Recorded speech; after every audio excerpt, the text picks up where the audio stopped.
అందరికీ హాయ్. ఎలా ఉన్నారు? బిజీగా ఉన్నారా? అదే చుట్టాలని కలవడం, అప్పుడప్పుడు ఫంక్షన్లకు వెళ్ళడం లాంటివి చేస్తున్నారా? మీ సంగతి ఏమో కానీ ఈ వారం ఓ విచిత్రమైన టాపిక్ గురించి చెప్పాలి. అదేనండి, పెళ్ళి గురించి.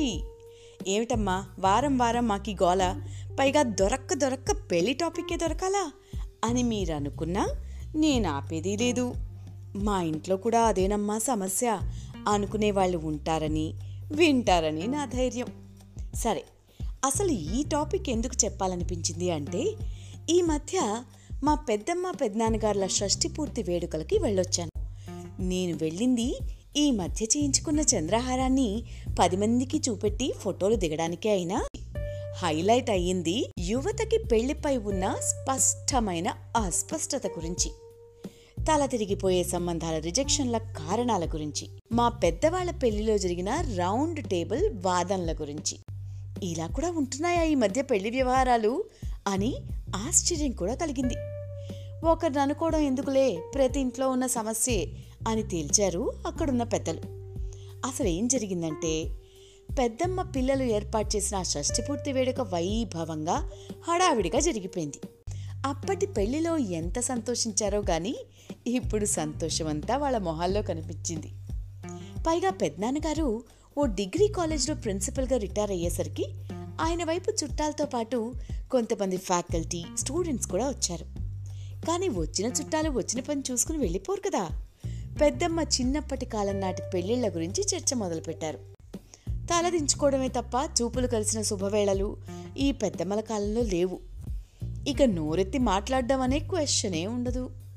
ఆ కాలంలో మీ పెద్దమ్మ ఒప్పేసుకుని చేసేసుకుంది, ఇప్పుడు పిల్లలు చేసుకుంటారా అని మొదలైన ప్రశ్న, అవును ఇంతకీ మీ అపర్ణకి పెళ్ళెప్పుడు అని పిన్ని కూతురి పెళ్లి దగ్గరికి వచ్చి ఆగింది.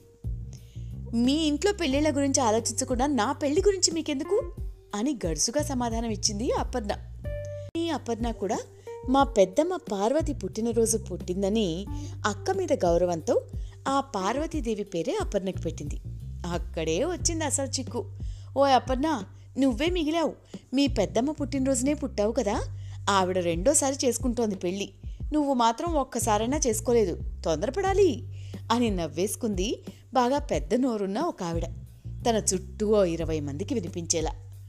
ఇక ఆ గొంతుకి గొంతులు కలిపేవాళ్ళు రెడీగానే ఉంటారు కాబట్టి, ఇదిగో చూడు, ఇప్పుడు నువ్వు చేసుకోలేదంటే ఇంకో 2-3 ఏళ్లు పోయాక సంబంధాలు కూడా రావు, పోనీ మా వాడు రెడీగానే ఉన్నాడు, చేసుకుంటావా అని ఇలా మాటల వర్షం కురిసేసరికి అసలు ఇక్కడికి రావడం కంటే ఇంట్లో ఒక కొరియన్ సిరీస్ చూసుకుని ఉండుంటే బాగుండేది అని రుసలాడుతూ కోపంగా లేచి మరోవైపుకి తిరిగి కూర్చుంది. చుట్టాలు ఏమీ అనుకోకుండా కవర్ చేసేందుకు మా పిన్ని మాపం పరుగునొచ్చి, ఏమీ అనుకోకండి, ఏదో ఆఫీస్లో టెన్షన్లు, ఈ మధ్య కొత్తగా జాయిన్ అయింది, అసలు ఈ ఫంక్షన్కి కూడా రానంటే రానంది, నేనే బలవంతంగా తీసుకొచ్చాను, పైగా వచ్చే వారం ఫ్రెండ్స్తో గోవా ట్రిప్కి వెళ్తానంది, ఈరోజు ఇక్కడికి వస్తే అప్పుడు చూస్తాను అనేసరికి వచ్చింది అని తెలియకుండా మాట జారి చుట్టాలకి ఇంకాస్త మాట్లాడే అవకాశం ఇచ్చేసింది మా పిన్ని. ఈసారి కాస్త చిన్న గొంతు ఉన్న మరో చుట్టాలావిడ, సంబంధాలు వెతుకుతున్నారా, పోనీ ఎవరితోనైనా ప్రేమ వ్యవహారం ఉన్నా మొహమాట పడద్దు, ఇక్కడ పెళ్లి చేసేయడం ముఖ్యం, మన వాళ్ళు వేరే వాళ్ళు అని మొహమాట పడద్దు అనే సలహాలు మొదలుపెట్టింది. అప్పుడు ఆపుకోలేని పిన్ని, ఏం చెప్పమంటారు నా కష్టాలు, సంవత్సరం నుంచి సంబంధాలు వెతుకుతున్నాను, చదువయ్యే వరకు వెతకద్దు అంది. ఇప్పుడే ఉద్యోగం వచ్చింది కదా, 2 ఏళ్ళు ఆగు అంటోంది. అయినా నా ప్రయత్నం నేను చేస్తున్నాను, ఏది ఓ పట్టాన్ని నచ్చదు దానికి, ఎవ్వరూ ఏమీ అడగకూడదు, పెళ్లి మాట అసలే ఎత్తకూడదు, ఇక ఏ సంబంధం చూపించినా ఏదో ఒక వంక పెడుతుంది, తక్కువ చదువు వాడని, చదువుంటే మంచి యూనివర్సిటీ కాదని, మనిషి బాగుంటే ఇన్స్టాగ్రామ్ ప్రొఫైల్ లేదని, ఇన్స్టాగ్రామ్లో యాక్టివ్గా ఉంటే జల్సా రాయిడ్లా ఉన్నాడని, పిల్లాడి తల్లి చొరవతో మాట్లాడితే ఆవిడ యూట్యూబ్లో వంటల వీడియోలు ఇకపై నేనే షూట్ చేయాల్సి వచ్చేలా ఉందని, డీసెంట్ ఫ్యామిలీ అంటే లింక్డ్ ఇన్ ప్రొఫైల్ డీసెంట్గా లేదని, అతన్ని మంచి కంపెనీ అంటే అందులో పర్మనెంట్ ఉద్యోగం కాదని, బుద్ధిమంతుల్లో కనిపించే వాటికి హైట్ తక్కువ అని, హైట్ సరిపోయేవాడు చూడ్డానికి బాలేడని, మంచి పర్మనెంట్ జాబ్ ఉన్నవాడిని చూపిస్తే వీళ్ళ మొత్తం ఫ్యామిలీ ఫేస్బుక్లో పోస్టులు పెట్టుకునే బతికేస్తున్నారని, అన్నీ బాగానే నచ్చాయి అనుకుంటే వీడు యూట్యూబ్లో చెత్త సినిమాలకు కూడా రివ్యూలు చేస్తున్నాడని, జాతకాలు కలిస్తే వీడు పాత సినిమాల్లో విలన్లాగా ఉన్నాడని. అంతెందుకు, మొన్న సంబంధం వస్తే అతనికి నాకన్నా ఏజ్ ఎక్కువ అని రిజెక్ట్ చేసింది. పెద్దవాణ్ణి కాక చిన్నవాణ్ణి చేసుకుంటావా అంటే నీకేం తెలీదు, పాత రోజులు కాదిది అని వెళ్ళిపోయింది. సంబంధాల విషయాలేమో గాని నా కూతురికి ఇంత సోషల్ మీడియా జ్ఞానం ఉందని, ఆ జ్ఞానంతో మనుషుల్ని అంచనా వేసేయచ్చని, మనుషుల్ని రిజెక్ట్ చేసే స్వేచ్ఛ వస్తుందని తలుచుకుని గర్వపడాలో బాధపడాలో తెలియట్లేదు. ఆ రోజుల్లో తీసుకొచ్చిన ఒక సంబంధానికి వద్దని చెప్పే అవకాశం కూడా ఇవ్వలేదు మా నాన్న నాకు. ఇంత ఇంటర్నెట్ కూడా లేని రోజుల్లో పెద్దలు చూసిన సంబంధం అయితే చాలు అని నోళ్లు మూసుకుని పెళ్లిళ్ళు చేసేసుకున్నాం. కానీ ఈ రోజుల్లోనా పట్టపగలే చుక్కలు కనిపిస్తున్నాయి అని భయాందోళనను పంచుకుంది మా పిన్ని. నాకు నవ్వొచ్చినా అప్పటికే అపర్ణ రిజెక్షన్ లిస్టు గురించి విన్న కొందరి ఫ్యూజులు ఎగిరిపోయాయి.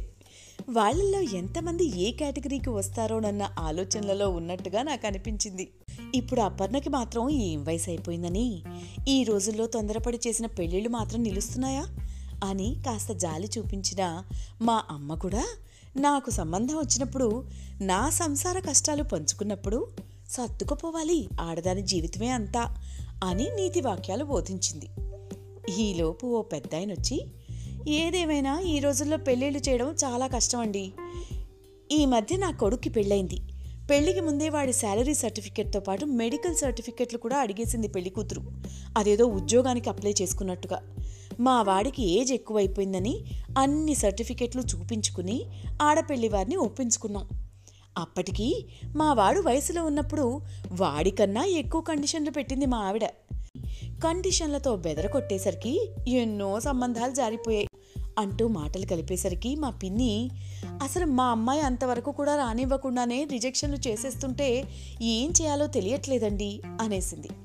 అలా అనకండి, ఈ రోజుల్లో ఆడపిల్లలు మగపిల్లలు కాలేజ్కి వెళ్లేది బాయ్ ఫ్రెండ్లని గర్ల్ ఫ్రెండ్లని మెయింటైన్ చేయడానికే అన్నట్టుంది పరిస్థితి. ఇప్పటికీ మీ అమ్మాయి మిమ్మల్ని సంబంధాలు వెతకమని రిజెక్ట్ చేస్తోంది అంటే మీరు చాలా లక్కీ అని ఎవరో తెలియని హుందాగా కనిపించే ఒక ఆవిడ మాట్లాడింది.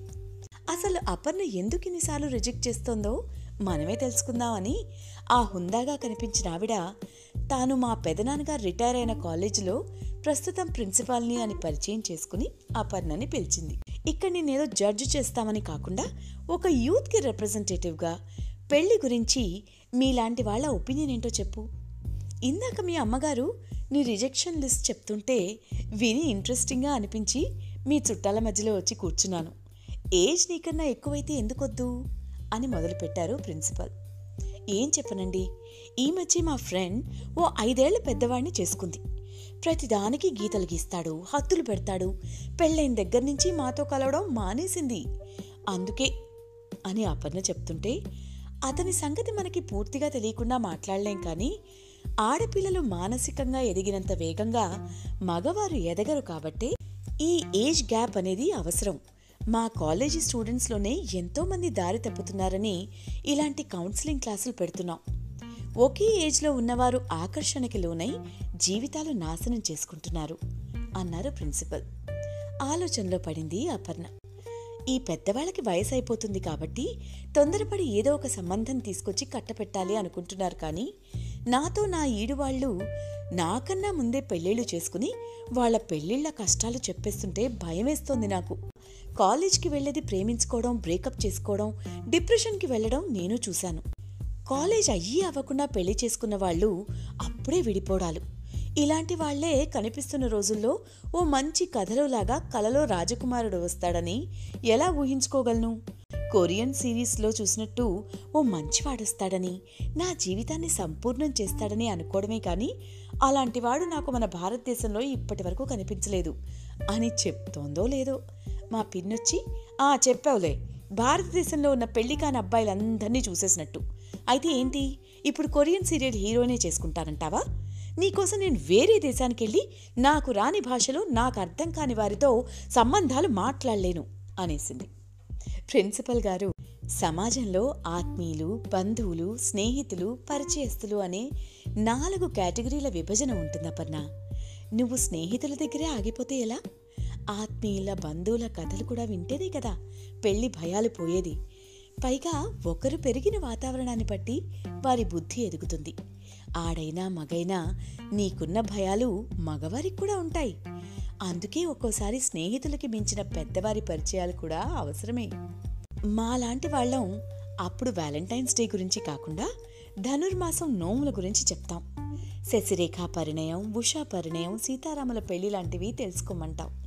వాటితోనే పెళ్లిళ్ళలో ఉన్న గొప్పతనం అర్థమయ్యేది అని ఆవిడ అనేసరికి, సారీ అండి, నేను ఒప్పుకోలేను. ఈ మధ్య మా అమ్మ బలవంత పెట్టిందని ఉషా పరిణయం విన్నాం. అదేం కదండి, ఓ యువరాణి అప్పటికే పెళ్లైన ఓ యువరాజుని కలలో చూసి కిడ్నాప్ చేసి ప్రేమించింది. అతను ప్రేమించేలా చేసుకుంది. అతనేమైనా తక్కువ? తన తాతగారైన కృష్ణుడు 16,000 మంది ఆడవాళ్లని పెళ్లి చేసుకున్నాడని ఈ అమ్మాయి నిన్ను కలలో చూశాను అనగానే ఇష్టపడి ప్రేమించేశాడు. వీళ్ళిద్దరి కోసం హరిహరులిద్దరూ యుద్ధం చేసుకున్నారు. యుద్ధాలు చేసుకోవడం, పెళ్లిళ్లు చేసుకోవడం తప్ప కథలో నాకు ఇంకేమీ ఉన్నట్టు అనిపించలేదు అంది అపర్ణ. సరే, పోనీ భారతీయ ప్రేమ కథల్లో ఏం లేదు అనుకుందాం. మరి బ్యూటీ అండ్ ద బీస్ట్ గురించి నువ్వు చూసి లేదా వినే ఉంటావు కదా. ఓ శాపగ్రస్తుడైన రాకుమారుడు రాక్షసుడై ఓ రాకుమారిని ఎత్తుకుపోతే ఆ కథలో ఉన్న ప్రేమ ఎంత గొప్పదని మాత్రం మీరు మెచ్చుకుంటారు. ఇది ఇక్కడ దేశ కథలను అన్యాయం అనే న్యాయం చెప్పు. నిన్న అంటున్నానని కాదు కానీ రామాయణ మహాభారతాలు దేశ సంస్కృతిని నిలబెట్టే ఇతిహాసాలు అని కొందరంటారు. దేవుడా, 16,000 మందితో రాసక్రీడలు ఆడిన కృష్ణుడు పూజ్యుడా, వీళ్లు మన సంస్కృతిని నిలబెడతారా అని ప్రశ్నిస్తూ ఉండేవారు ఉంటారు. మనకి ఏది అనుకూలంగా దగ్గరగా అనిపిస్తే అది మనం ఫాలో అయిపోతున్నాం కానీ అసలు నిజమేమిటి, ఎందుకు ఏది జరిగిందో తెలుసుకునే ప్రయత్నం కూడా చేయం. అలాగే పెళ్లి అనేది గొప్ప వ్యవస్థ, సమాజాన్ని నిలబెట్టగలదు అని నమ్మేవారి మాటలు కూడా విని చూడు, నీ రిజెక్షన్ లిస్ట్ తగ్గచ్చేమో అన్నారు ప్రిన్సిపల్ గారు. అప్పటి వరకు ఘాటుగా మాట్లాడిన అపర్ణ వేగం తగ్గించుకుంది. ఇదంతా సరే కాని మీలో ఎవరైనా చెప్పండి, అసలు రాముడు సీతని వదిలేసి దేవుడెలా అవుతాడు అనే ప్రశ్నకి నాకింకా సమాధానం రాలేదు అని అడిగింది అపర్ణ. అప్పుడు పెదనాన్నగారి నాన్నగారు వచ్చి, పిచ్చి సినిమాల ప్రభావం వల్ల ఎవరో చాకలివాడు చెప్పిన మాటలు విని రాముడు సీతని అడవులకు పంపించేశాడు అనేది నిజం కాదు తల్లి. వాల్మీకి రామాయణంలో లేనే లేదు. ఓ సాయంత్రం సీతమ్మ తాను గర్భవతి అన్న విషయం రామయ్యకి చెప్పినప్పుడు ఆ దంపతులిద్దరూ పిల్లలు ప్రశాంతమైన వాతావరణంలో పుట్టి పెరిగితే బావుంటుంది అనుకున్నారు. ఆ మరుసటి రోజు అయోధ్యకి మంత్రి అయిన భద్రుడు రామరాజ్యంలో రాముడి పాలనలో దాదాపు ఓ 10,000 సంవత్సరాలు దాటాక ప్రజల ఆలోచనలలో మార్పు వస్తోంది అని గమనించి సీతమ్మ లాంటి తల్లుల మీద కూడా నిందలు వేస్తున్న విషయం రాముడికి చెప్పాడు. అప్పటికప్పుడు రాముడు ఇలాంటి మాటలు సీతమ్మ చెవిన పడకూడదని లక్ష్మణుడితో వాల్మీకి ఆశ్రమం దగ్గర వదిలి రమ్మన్నాడు. అలా అయితేనే తనకి పుట్టబోయే పిల్లలు సాత్విక వాతావరణంలో పుట్టి పెరిగి సూర్యవంశాన్ని నిలబెట్టగలిగే వర్ధంలో అవుతారు అనుకున్నాడు. పైగా రామరాజ్యంలో ప్రజలు ఎలాంటి తప్పులు చేసినా దండించకూడదనుకున్న రామయ్య ఆ నిందని భరించాడు. లవకుశులు పుట్టిన రాత్రి శత్రుఘ్నుడు వాల్మీకి ఆశ్రమం నుంచి ఆ శుభవార్తని రాముడికి మోసుకెళ్లాడు. పుట్టిన పిల్లల్ని కూడా చూసుకోలేని అవస్థలో రాజభోగాలు అన్నీ ఉన్నా ఒంటరితనాన్ని అనుభవించాడు రాముడు. కొన్నాళ్లకి సీతమ్మని నిందించినందుకు అయోధ్యలో అశాంతి మొదలైంది. అక్కడ ప్రజలందరూ అష్టకష్టాలు పడుతున్నారని మళ్లీ అశ్వమేధయాగం తలపెట్టి బంగారు సీతని పక్కన పెట్టుకుని పూర్తి చేశాడు రాముడు. చివరికి అంటే సీతమ్మకి దూరమైన ఓ 12-13 సంవత్సరాల తర్వాత అవతారం ముగించే ముందు సీతమ్మని తిరిగి కొలువులోకి తీసుకురమ్మని వాల్మీకి కబురు చేశాడు రాముడు.